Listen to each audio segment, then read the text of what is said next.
राकेश टिकैत के बाद जो बयान है कि अब चचा जान आ चुके हैं, उनको कैसे देख रहे हैं? अरे वो चचा जान नहीं, वो गलत कह गए। 22 के चुनाव के बाद वो कहेंगे ओवैसी हमारा अब्बा जान। हाँ, अल्लाह अकबर कहेगा मुसलमान हो गया। अब जब तुझे अल्लाह अकबर से एकता की नारा दे रहे यो कोई एकता का आ गया, ये तो धोखे का नारा, एकता का थोड़ी है, ये तो धोखे का नारा। जब अल्लाह अकबर का आ गया था, जब मुजफ्फरनगरी से इन्होंने पंचायत करी थी नंगला मदौड़ की, याद है आपको? सन 2013 में, सन 2013 दंगा कराने के अगर मास्टरमाइंड कोई है ना तो ये डकैत परिवार है। अलग है, साक्षी महाराज जी अच्छा कर रहे हैं। शायद साक्षी महाराज जी अब जब ब्याह हुआ करेंगे दिख तो ओवैसी साहब ने कहा ना सबको हक इंसाफ मिलेगा। तो ये जो रणवे हैं बीजेपी वाले शायद ये सोच रहे हो मन मन में कि आज तक तो हुआ ना कभी ओवैसी जी ब्याह ही करा दे। मुसलमान नहीं, जो अच्छा हिंदू है उसकी भी निगाह ओवैसी पर रुकी हुई है। वो भी कह रहा है कि हमारा हक अगर कोई देगा तो ओवैसी दिलाएगा।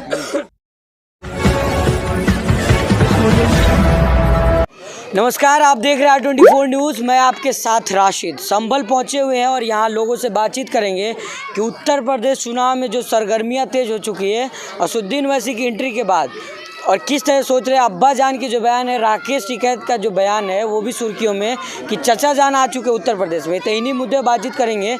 बिजनौर से आए हैं, राकेश टिकैत के बाद जो बयान है कि अब चचा जान आ चुके हैं, उनको कैसे देख रहे हैं? अरे वो चचा जान नहीं, वो गलत कह गए। 22 के चुनाव के बाद वो कहेंगे ओवैसी हमारा अब्बा जान। हाँ,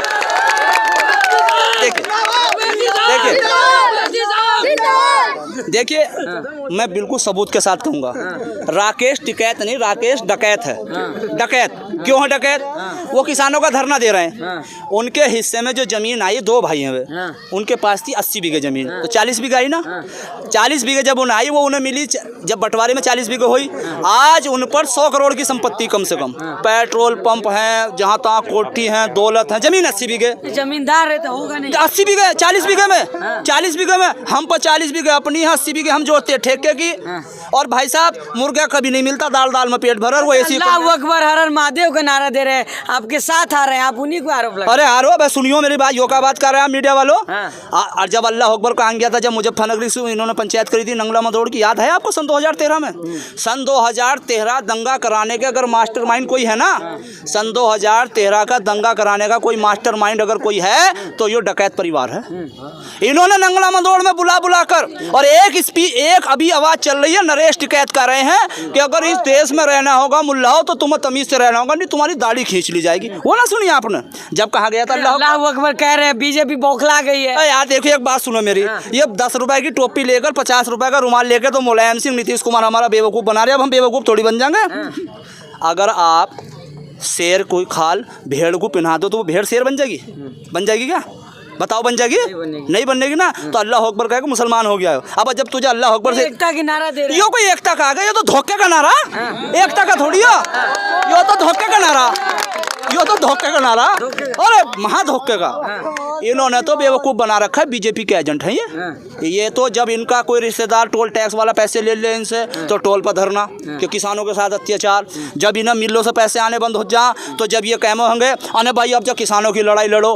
अरे ये तो ड्रामेबाज आदमी है, ड्रामेबाज।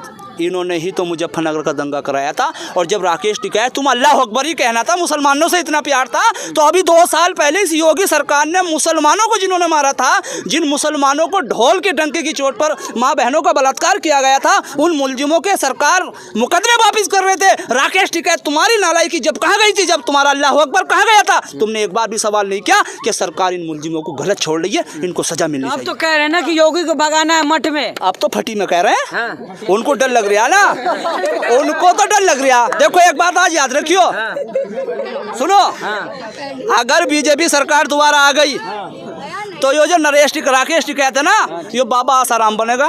हाँ, बाबा राम रहीम बनेगा और ये बाबा राकेश टिकैत बनेगा। ये जेल के अंदर होगा। ये तो वो जेल में जाने से बच रहे हैं बस। अरे वो तो योगी जी पे सवाल कर रहे हैं, वो कह रहे योगी आदित्यनाथ तोड़ने की राजनीति करेंगे, हम मुजफ्फरनगर से हर हर महादेव अल्लाह अकबर कह के हम जोड़ने की राजनीति करेंगे। तेरे तो पास बोरी रखी वोटों की जो तू तोड़ने की बात करेगा।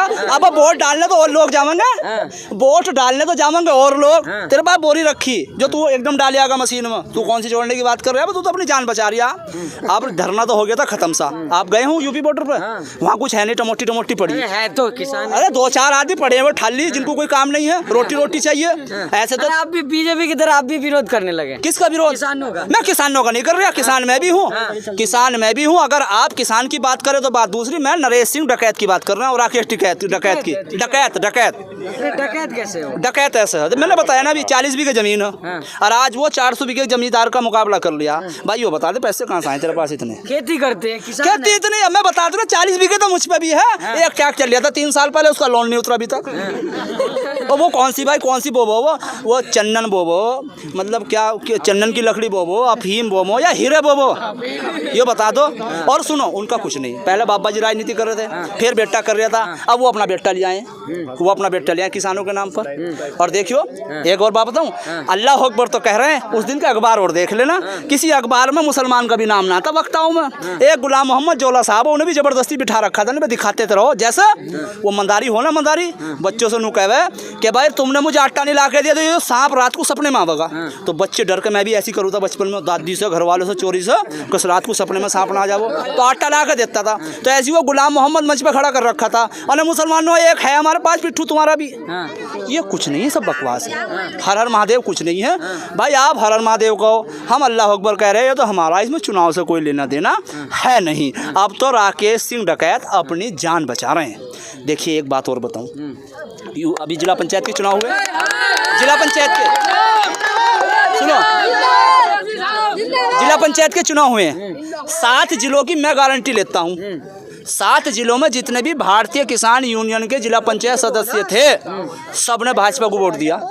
अबे तुम तो धरना दे रहे गाजीपुर बॉर्डर पे, और तुम्हारे जो मेंबर जीते वो दे रहे हैं बीजेपी को वोट, और तुम कह रहे हैं बीजेपी को हराएंगे। दावा के साथ कैसे कह सकते हैं आप? दावे के साथ मैं ऐसे कहूंगा, तुम मेरे हवाले कर दो अपने मेंबर जितने भी हैं, 3 घंटे के अंदर अंदर उनसे, अगर मैंने सच्चाई ना गुलवाली की से वोट दिया तो मेरा नाम भी नजाकत अली नहीं है। हाँ, 3 घंटे के अंदर अंदर। इनके सच्चे सिपाही लग रहे हैं आप। मैं मीम का सच्चा सिपाही नहीं, मैं इस देश की लड़ाई दूसरी लड़ी जा रही है, अति दलित अति पिछड़ों। पहले तो लड़ी थी अंग्रेजों के खिलाफ, अब लड़ रहे हैं इस देश में रहने वाले कालों के खिलाफ। मैं उस सेना का, उस फौज का सिपाही हूँ जिसका नेतृत्व आली जनाब डॉक्टर और आली जनाब बैरिस्टर ओवैसी साहब कर रहे हैं। तो ओवैसी साहब को तो योगी आदित्यनाथ भी सपोर्ट कर रहे, वो कह रहे चुनाव लड़ना सही है, वो आ रहे चुनाव लड़ रहे, इस वजह से सब लोग मायावती चाहे अखिलेश कर रहे हैं कि बी टीम है, भाजपा इनको सपोर्ट कर रही है। अच्छा एक बात बताइए, यहाँ खड़ा हो रहा और कोई पहलवान है बढ़िया सा जो अपना आपको बहुत ताकतवर समझ रहा, और तुम भी पहलवान हो, तो वो नू थोड़ी कहेगा मुझे इससे कुश्ती ना लड़नी, वो तो नू कहेगा मुझसे सबसे लड़नी। भाई कहेगा नहीं कहने का। तो भाई इस टाइम योगी जी तो पहलवान होंगे, अब वो पहलवान है, वो कैसे कह देंगे वैसी चुनाव ना लड़े? वो तो सबको कहेंगे भाई आओ सब चुनाव लड़ो, तो इससे का मतलब रह गया चुनाव का। साक्षी महाराज भी खुश है, कह रहे वैसे सब अच्छा कर रहे हैं, आए हैं तो बिहार की तरह यहाँ भी चुनाव। अरे मुझे ऐसा लगा साक्षी महाराज जी अच्छा कर रहे हैं, शायद साक्षी महाराज जी अब जब ब्याह हुआ करेंगे दिख, तो वैसी साहब ने कहा ना सबको हक इंसाफ मिलेगा, तो ये जो रणवे हैं बीजेपी वाले शायद ये सोच रहे हो मन मन में, आज तक तो हुआ ना कभी ओवैसी जी ब्याह ही करा दे हमारा। सीट में वो सब नई शादी क्यों नहीं आया? वोट ना बढ़ने के हैं, वोट नहीं बढ़ने के, आपकी सेवा करने के लिए वो परिवार नहीं बसाए, हमारी सेवा करने के लिए। अरे भैया एक जगह प्रधानमंत्री जी ने छोड़ दी अपनी, ऐसी सेवा हमें ना चाहिए जो घर से दरबे कर रहे हैं, ऐसी सेवा ना, ये सेवा हुआ करने का नहीं है, सब इनका ड्रामे है, ड्रामे। अच्छा हाँ, और कुछ नहीं, सिर्फ ड्रामे है। लग रहा है ओवैसी साहब के आने से हक मिलेगा आपको? देखिए ओवैसी साहब के आने से नहीं मिलेगा, ओवैसी साहब के आने के बाद, हमारा समर्थन होने के बाद ओवैसी साहब आकर कुछ नहीं करेंगे जब तक हम वोट नहीं देंगे, और वोट हमारा जहाँ जवानी चलती है वहाँ जमाना चलता है। देखिए ओवैसी साहब आए हैं और नौजवान साथ लगा है, ओवैसी साहब कुछ ना कुछ कर कर दिखाएं। सुनो, मुसलमान नहीं, जो अच्छा हिंदू है उसकी भी निगाह ओवैसी पर रुकी हुई है, वो भी कह रहा है कि हमारा हक अगर कोई देगा तो ओवैसी दिलाएगा। अगर मैं गलत कह रहा हूँ, इस देश प्रदेश के अंदर 52% ओबीसी रहता है, मैं मुसलमान की बात नहीं करता, मैं इन बीजेपी वालों से पूछना चाहता हूँ और इस कांग्रेस वालों से, इस देश के अंदर एक supreme court, 28 high court, 40 university और 300 राजदूत बनते, उसमें कोई भी एक ओबीसी नहीं है। हाई कोर्ट में जज है ना ओबीसी, ना सुप्रीम कोर्ट में है, और ना जो 40 यूनिवर्सिटियां हैं उसमें कोई असिस्टेंट प्रोफेसर है, और तो और जो 300 राजदूत बनते उसमें भी ओबीसी। ओबीसी का मतलब मुसलमान छोड़ दो, सानी, साक्य, पाल, प्रजापति, नाई, खटीक, वर्मा और जो कुम्हार, धीमार, ये हमारे जो हिंदू भाई ओबीसी में थे, इनको तो ठगा गया। हम उनको बता रहे हैं हम उनको बता रहे हैं आओ तुम्हारे भी डीएम एसपी होने चाहिए, तुम्हारे भी विधायक बनने चाहिए, हम तुम्हें हिस्सेदारी देंगे, क्योंकि एक सच्चा मुसलमान किसी के साथ हक तलफी नहीं करता, और वो सच्चा मुसलमान अगर कोई है तो असदुद्दीन ओवैसी साहब। ये हमारे साथ जो है संभल की जनता जो तमाम मुद्दे बातचीत कर रही है। अब कह रहे हैं ये लोग कि हम जो है दरी उठाने का काम नहीं करेंगे, हक और अधिकार की बात कर रहे हैं। असदुद्दीन ओवैसी का जिस तरह से जो बयान है लगातार आ रहा है, वो कह रहे हैं कि हमें हिस्सेदारी चाहिए। तो जो है यहाँ की जनता जो कह रहे हैं कि हमें भी हिस्सेदारी, और जो मुसलमान सांसद है विधायक उन लोगों ने हमारे लिए कुछ नहीं किया। तो अब देखना होगा, चुनाव नज़दीक है, जनता किसके साथ जाती है, असदुद्दीन ओवैसी के साथ लोग आते हैं या कोई और पार्टी फिर से इस बार सरकार बनाएगी। R24 के लिए संभल से मैं राशिद कमाल।